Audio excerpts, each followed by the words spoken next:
infrastructure. The government is actually implementing their PPP projects specific for infrastructure. Different avenues, okay? For example, they're going to be putting up 4 new airports. Well, actually, they're rolling out Mactan, which is the area in Cebu, okay? Which is very good area because now it moves part of the development into the Visayas region. It's an absolutely beautiful place. I'm biased again because I'm from Negros, the next town right beside it. Okay. So when Mactan gets rolled out, and that's going to be rolled out, they're going to already do the tender in August if the concession agreement gets approved by the president. And then we will have a new international airport. Okay, the reason why it's actually out there is because part of the government's policy is also in tourism. It's very beautiful in the Philippines, but I'm sure some of you have been to Boracay. Boracay is a beautiful beach, but getting to that beach is actually atrocious, okay? We're trying to complete that experience. And so Mactan is actually there. So the reason is airports get connectivity. Same way as connectivity also for our other transportation services is we have light rail system. We're trying to make that into an automated fare system so that each one gets its connectivity properly. Why I want to espouse the automated fare system is that that's also a business expansion opportunity.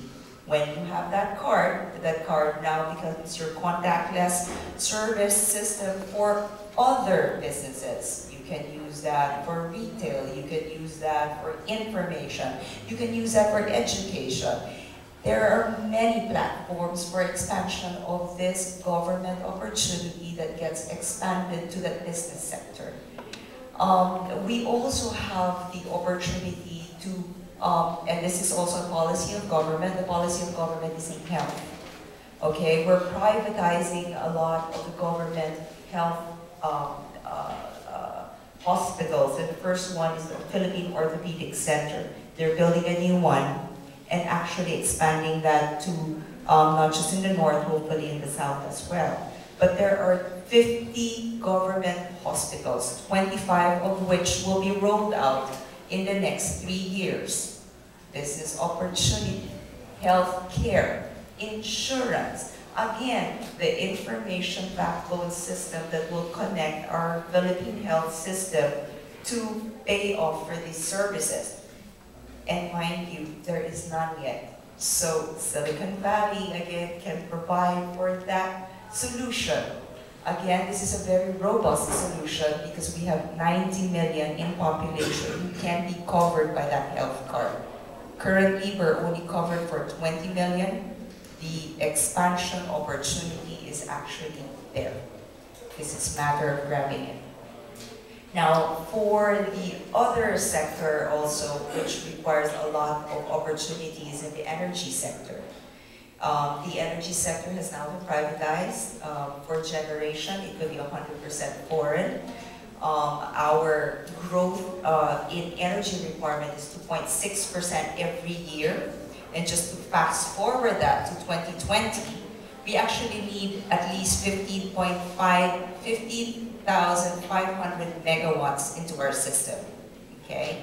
What are we doing about it? As of today, we only have 8% committed. We need 92% of the 15,500 megawatts. That's another opportunity for us. And the country is actually expanding itself to have renewables. We just have a renewable energy feed-in tariff approved.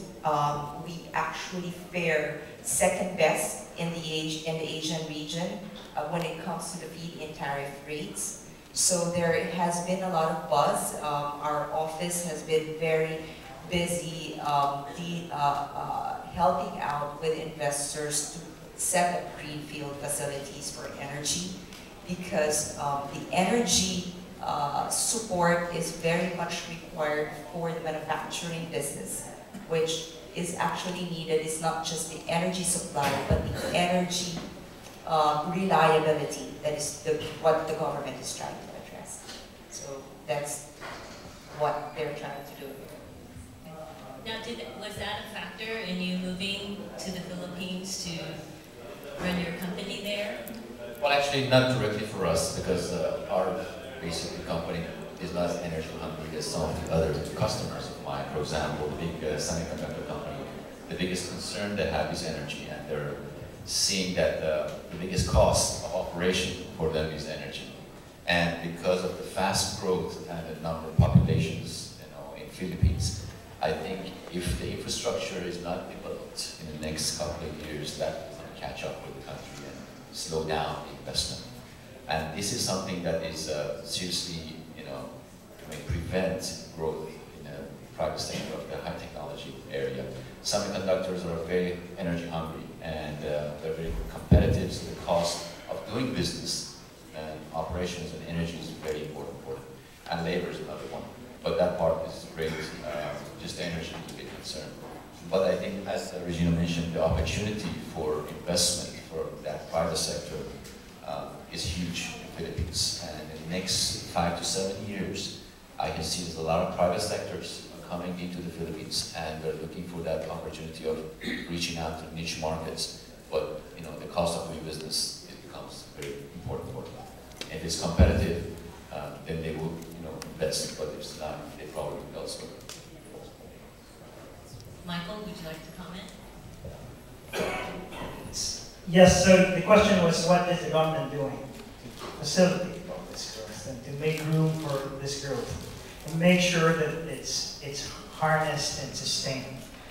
So the public-private partnership program actually doesn't anymore cover just roads and toll gates and bridges. It also covers a lot of things like school, providing textbooks for the school children, providing computers or tablets, for example, in partnership with the private sector. And also healthcare, there are hospitals. There's a company here who I've invited that's putting up a mobile oncology unit, treatment units dispersed all over the Philippines. And that's all happening because they see the potential of the population. And for DTI, for the Department of Trade and Industry related work, we're also involved in farm-to-market roads. So we enable farmers accessing the marketplace faster and easier and lesser cost. We also have marine highways. So we had the previous president, whom I also served in her visits in Latvia and in Spain. I think she concretized the marine highways, the roll-on, roll-off, so you could drive from, even if we are spread over 7,107 islands, you could drive from the northernmost tip of Luzon to the southernmost tip of the Philippines. And then we also do a lot of capacity building. For example, you'll learn about it later. For example, for our small part here, we help facilitate the training and modernization of how our teachers teach in the Philippines, specifically because we're moving to the K-12 system. We're trying to develop our workforce.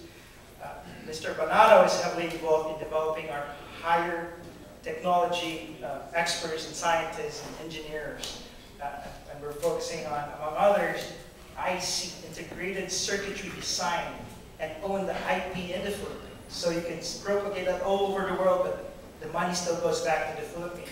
We're doing the same for our creative sector. We are now, in my Department of Trade, we are now embarking on a roadmap for our creative industries. Because I think the Filipino as a people, we are very creative. And if we could harness that and secure that with our own IP, if we own the IP to the artwork and the creative things that we do, we will have a lot of potential. So as Trade Commissioner, have you seen more companies here that want to look at setting up their headquarters like you did in the Philippines, or partnerships where the headquarters is here and they outsource in the Philippines?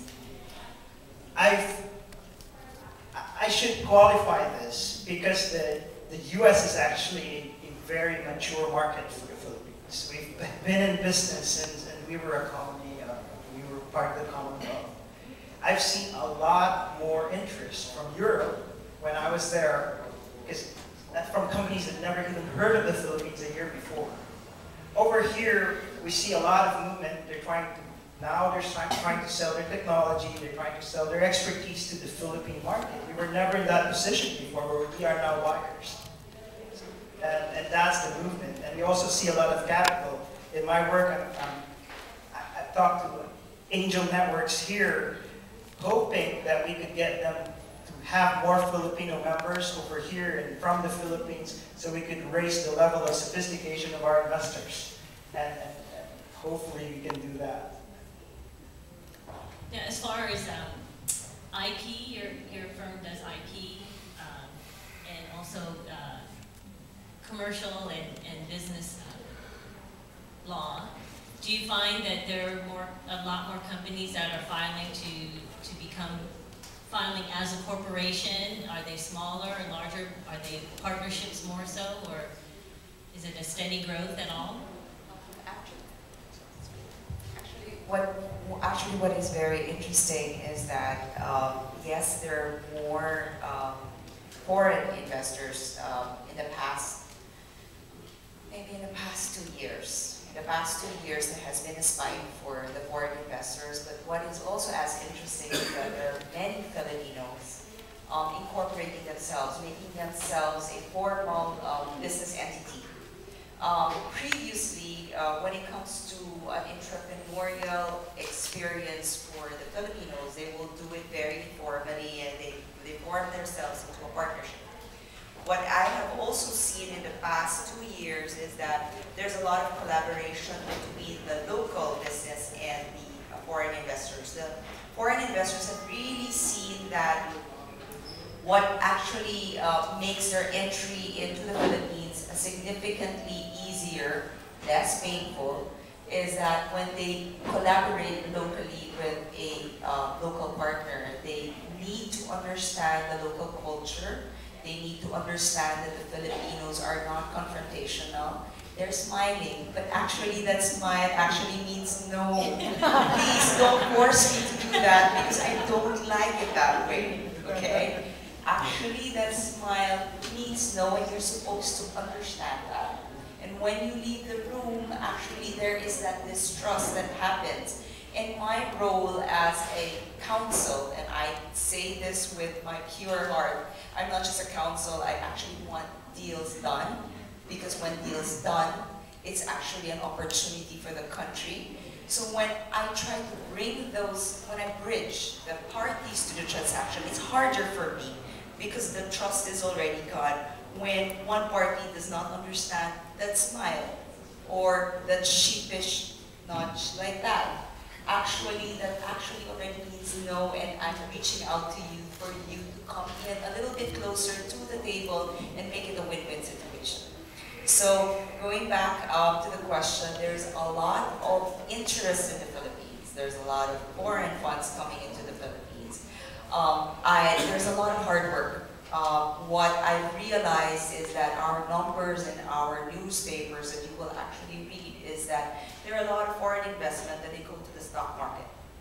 Okay, those are funds coming into and investing in the Philippine stocks. But what we need are actual factories, manufacturing, and businesses involving themselves in operation in the Philippines.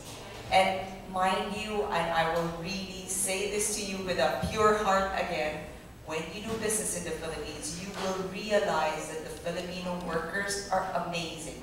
Sometimes just one position can actually do 2 jobs at the same time because they're that talented.